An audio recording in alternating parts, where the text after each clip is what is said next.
Alors, avant même qu'on se dise bonjour, je sais déjà ce que vous êtes en train de vous dire. C'est un don, je sais que je suis devin en ce moment. Vous êtes en train de vous dire, mais Slipper, t'en as pas déjà essayé des 100 et des 1000 des tablettes? Alors oui, c'est vrai, vous avez pas tort, c'est vrai. Mais là, je suis plutôt contente parce que c'est une tablette qui fait partie du haut du panier. Je sais que d'habitude, je fais des vidéos pour des gens qui ont pas trop de budget. Mais là, s'il vous plaît, ce sera l'occasion d'un anniversaire ou d'un Noël, je pense. En fait, à l'occasion du 15e anniversaire de XP Pen, ils m'ont contacté, ils m'ont demandé si je voulais tester leur toute dernière tablette qui s'appelle la Innovator 16. Et moi, j'ai dit oui, quoi. Non, en vrai, je suis sérieusement en train de me poser la question de savoir quelle tablette pourrait remplacer ma Wacom, qui est une très très bonne tablette, hein, mais qui commence un petit peu à devenir ancienne, un peu obsolète. Hein. Ça fait un petit moment que je l'ai déjà, donc voilà. C'est la Wacom Cintiq 13 HD. Là, c'était la parfaite occasion, sachant que normalement, le prix de cette tablette, en temps normal, hein, j'entends, est aux environs de 499 €.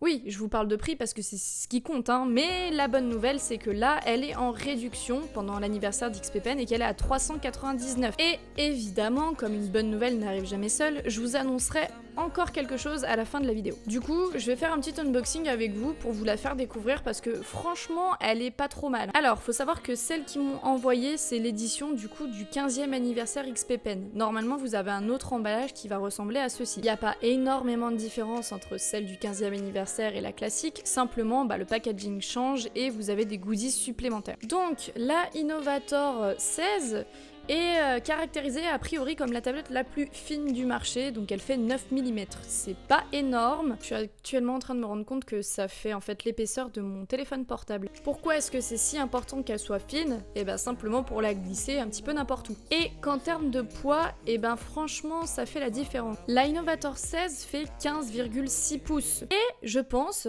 mes talents de Sherlock Holmes entrent en jeu, que c'est de là d'où vient son nom finalement. Bon, sauf qu'ils ont arrondi à 16 parce que Innovator 15,6, ça c'est pas super vendeur quoi. Donc je pose tout ça sur le côté et on va s'intéresser à ce qui est dans le contenu, donc le support de la tablette qui est quand même assez important. La tablette, le support et maintenant du coup le contenu de la petite pochette qui nous est glissée à l'intérieur. Dedans, comme convenu, on va retrouver donc les petits goodies dont je vous ai parlé à l'occasion du 15e anniversaire de XP Pen.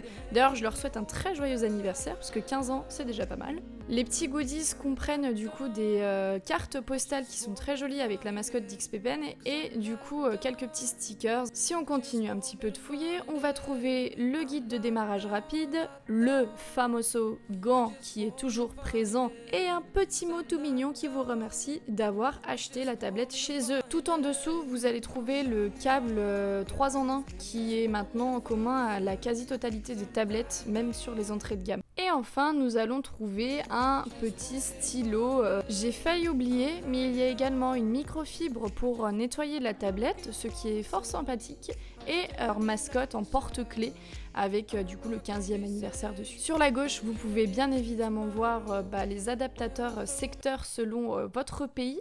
Disons qu'il y a l'adaptateur secteur pour l'Europe, si vous saviez à quel point j'ai galéré pour dire le mot adaptateur. Sur la droite, nous pouvons admirer le porte-stylet. Cet étui à stylet est 3 en 1, c'est-à-dire qu'il fait à la fois support de stylet, contenant du stylet, et pour changer les en fait, les boutons sont comme sur ma Wacom, c'est-à-dire qu'ils sont en relief, donc c'est beaucoup plus sympa. Voilà, cet unboxing est à présent terminé. Et maintenant, si on s'intéressait un petit peu plus au cœur du sujet, à la chose, la tablette. Ça, c'était la partie la plus satisfaisante de la vidéo. Maintenant, c'est bon, vous pouvez changer de vidéo, c'est parfait. Alors, laissez-moi prendre mon magnifique carnet. Alors, quand on enlève le film de protection, elle a une surface mate, donc on appelle ça anti-reflet, l'anti-glare effect.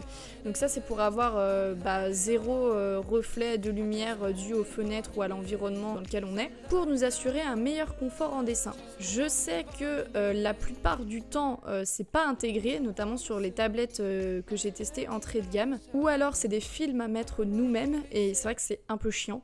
Là, pour le prix, elle est même pas pré-appliquée, en fait elle est carrément intégrée à l'écran, donc ça c'est vraiment cool. Elle est très fine, on le rappelle, elle fait 9 mm d'épaisseur. Je viens de faire quelques petites recherches sur Amazon et sur le site d'XP Pen, mais j'avoue que je trouve pas le poids. On s'en fout, c'est pas grave ça, on s'en fout. Je pourrais m'amuser à la peser, mais j'ai vraiment pas envie. La tablette a 8 raccourcis. En plus des 4 raccourcis, vous avez également du coup une molette qui va vous permettre de zoomer, dézoomer et même une molette tactile aussi.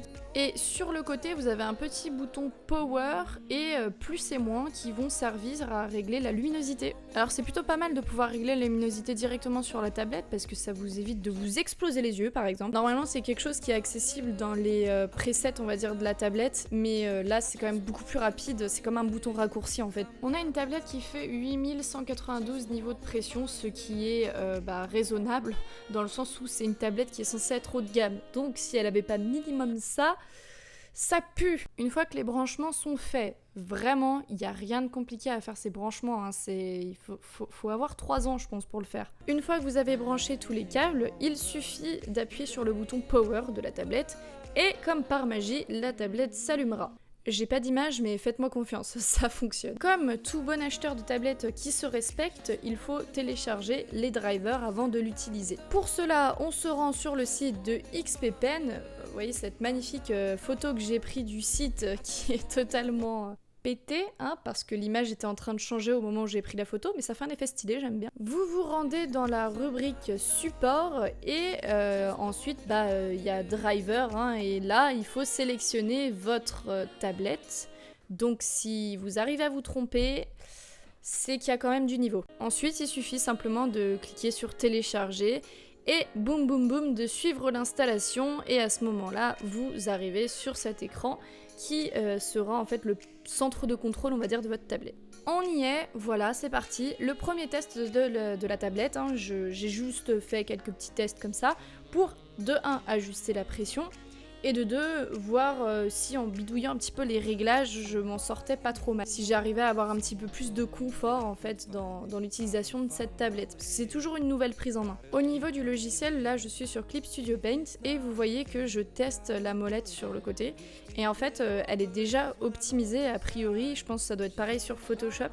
Mais voilà, CSP, j'ai pas besoin de modifier ce raccourci pour pouvoir que ça fonctionne correctement sur la tablette. Vous avez également la molette mais sur le côté et non pas au centre, qui du coup est un peu à cran et qui fonctionne directement avec CSP. J'ai bien évidemment calibré mon écran avant de tourner ce test, hein, pour pas non plus être biaisé. Et bah c'est très très fluide, il n'y a pas de souci, j'ai quasiment aucune parallaxe, sauf si je suis très très très inclinée, ce qui arrive très rarement. Mais là franchement, au niveau des niveaux de pression, c'est bon, on les sent, hein, les 8192, on sent que c'est quand même beaucoup plus précis. On va dire très lentement pour voir si le stylet tremblait ou s'il y avait des effets un peu chelous, mais non. J'ai essayé de faire des petits traits à la suite pour voir s'il y avait un lag, mais a priori il n'y a pas de lag, donc ça fonctionne très bien. J'ai également essayé de faire du coup des grandes boucles pour du coup voir s'il y avait un décalage dû à la tablette, hein, qui répondait pas correctement.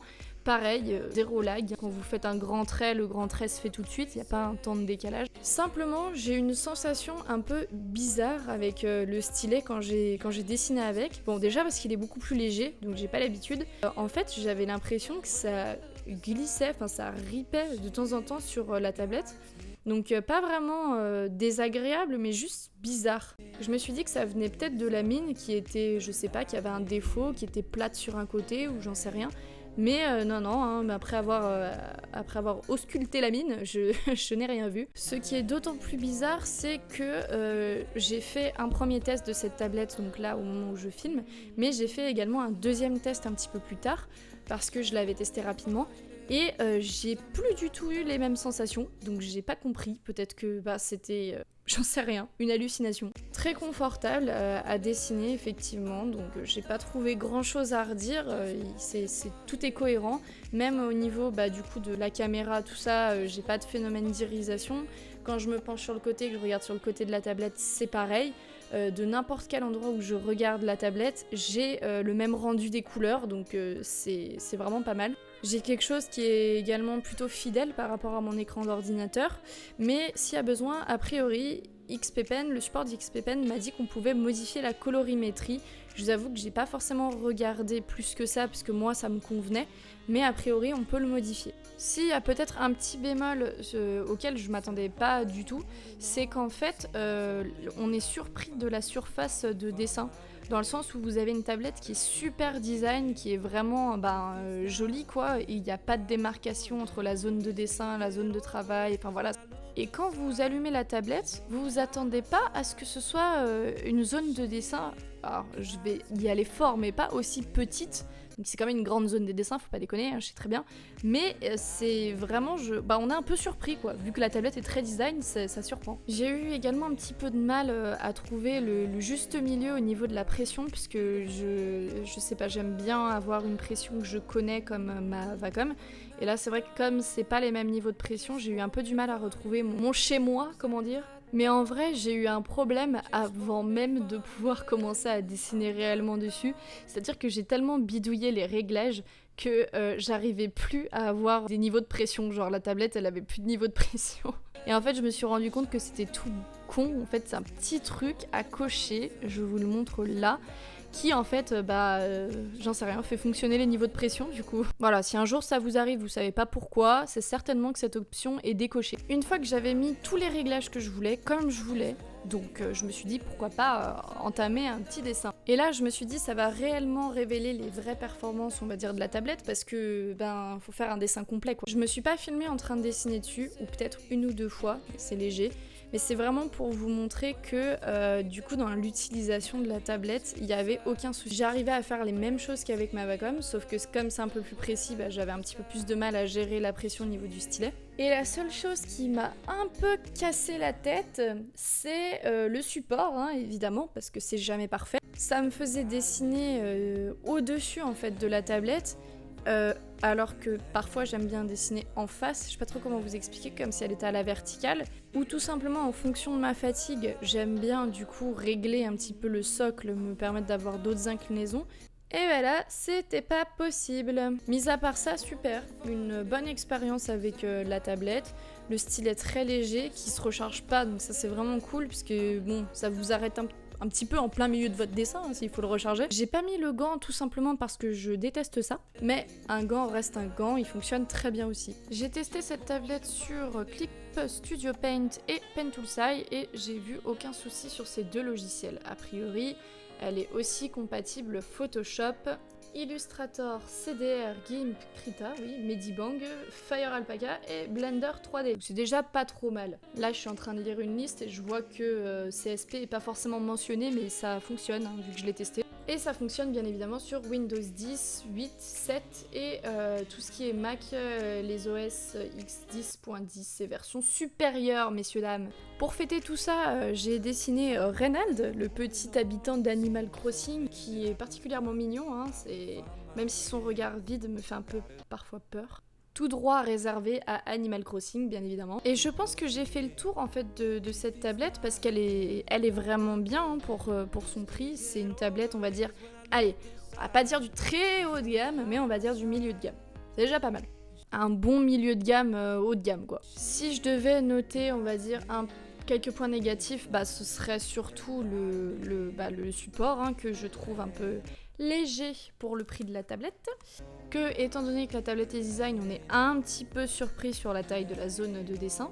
Et c'est tout, voilà, super point négatif de la part de la joueuse Mademoiselle Slipper. Nous avons également beaucoup de points positifs, hein, c'est-à-dire les raccourcis, le milliard de raccourcis qu'il y a. On le rappelle au nombre de 8 avec 2 molettes, une tactile et une rotative à cran. On dirait que je parle d'un hélicoptère de combat. C'est super confortable de dessiner dessus, dans le sens où vous avez le film protecteur qui est directement inclus sur la tablette, qui est vraiment agréable. En fait, on a vraiment l'impression de dessiner sur une feuille de papier. C'est aussi un gain en termes de branchement, parce que comme je vous l'ai dit tout à l'heure, on n'a pas forcément besoin de la brancher sur secteur. On peut directement la brancher si on a un deuxième câble USB disponible sur l'ordi. La luminosité qui est ajustable, ça c'est vraiment cool, parce que des fois on fait des sessions dessin, allez vas-y, 3 3-4 heures de dessin non-stop et du coup on a les yeux explosés à la fin parce qu'on s'est pas rendu compte que la lumière du jour était tombée dehors, donc voilà. Bon, un stylet très léger, il y a un grip au-dessus, des boutons qui sortent, ça c'est plus facile d'appuyer dessus pour ceux qui l'auraient pas compris. La très bonne nouvelle, c'est que du coup elle est en solde, elle est à la base à 499 et là pendant l'anniversaire du coup de XP Pen, elle passe à 399, ça je vous l'ai dit au début. Mais la bonne nouvelle, c'est que grâce au code SLEEPER20, vous avez 160 €, non je rigole, 20 € de réduction, comme le code l'indique. Mais attention messieurs dames, 20 € de réduction supplémentaire. Donc c'est-à-dire que au lieu de 399, elle passe à 379, ce qui fait quand même une bonne remise. Mais la bonne nouvelle ne s'arrête pas là, c'est qu'en fait j'ai vu un petit peu avec XP Pen et ils m'ont dit ok, on peut vous accorder un petit giveaway. Le giveaway se passera sur Instagram et en fait vous aurez la possibilité de gagner 2 tablettes, donc c'est la G960S, donc c'est vraiment cool, un bon début dans le pas de... Ça permet de bien commencer l'univers du dessin digital, que j'adore, que je ne peux plus m'en passer aujourd'hui. Pour cela, il faudra donc s'abonner à mon Instagram et du coup à l'Instagram de XP Pen. Donc il faudra simplement commenter leur publication du giveaway.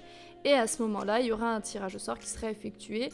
Je vous mettrai les dates parce que là, je les ai pas encore. La Innovator 16 est vraiment une bonne tablette. Je sais pas si elle remplacera ma Wacom Cintiq 13 HD, mais là, je suis en train de me dire que les autres fabricants de tablettes, du coup, tout ce qui est Vion, Gaomon, XP Pen, tout ça, commencent à faire vraiment des trucs super cool. Alors, je dis commence, mais c'est pas vraiment commence, c'est que ça a toujours été le cas, mais là, ça commence à se démocratiser, on va dire, de plus en plus, et c'est beaucoup moins cher que Wacom. Et là, je vais détruire tout espoir de partenariat un jour avec Wacom. Faites attention, vos tablettes sont très bien, il n'y a pas de souci, il y en a à tous les prix, mais tout ce qui est la gamme Cintiq, donc du coup tablette avec écran, elle est quand même largement plus chère. Même si on est d'accord, ça le vaut le prix. Vous avez maintenant les autres marques de tablettes qui font des trucs géniaux pour moins cher. Donc il y a 2-3 trucs qui sont pas tout à fait similaires, le packaging, tout ça, le support, tout ça. Mais en ce qui concerne les performances même de la tablette, c'est quand même largement bon, quoi. J'ai peur que ça devienne un truc genre ultra élitiste d'avoir une tablette Wacom avec écran, tu sais. C'est tout pour moi, j'ai terminé avec la review de cette tablette. Donc franchement, vraiment pas mal. Je suis plutôt contente de l'avoir testée. Peut-être qu'elle remplacera ma Wacom, on ne sait pas trop. J'espère en tous les cas que vous avez apprécié cette review. J'ai essayé de vraiment mettre les points importants pour moi, mais effectivement, chacun a ses points qui sont importants. Profitez vraiment du fait qu'elles soient en solde, parce que du coup, c'est que pendant leur anniversaire. Et là, on part sur une tablette vraiment milieu de gamme haut de gamme qui est abordable, franchement, pour le prix, c'est... Il n'y a pas trop à hésiter. Disons que si vous avez une tablette sans écran au préalable et que vous avez envie de vous faire un bond, vous pouvez tout de suite sauter sur une tablette de ce niveau-là, on va dire, pour pas trop cher. Et ça reste quand même une très très très bonne qualité. Sur ce, je me casse, j'ai d'autres choses à faire. À la prochaine, ciao. Et encore une fois, bon anniversaire XP Pen. And lie to me, it ain't over, it ain't over, it ain't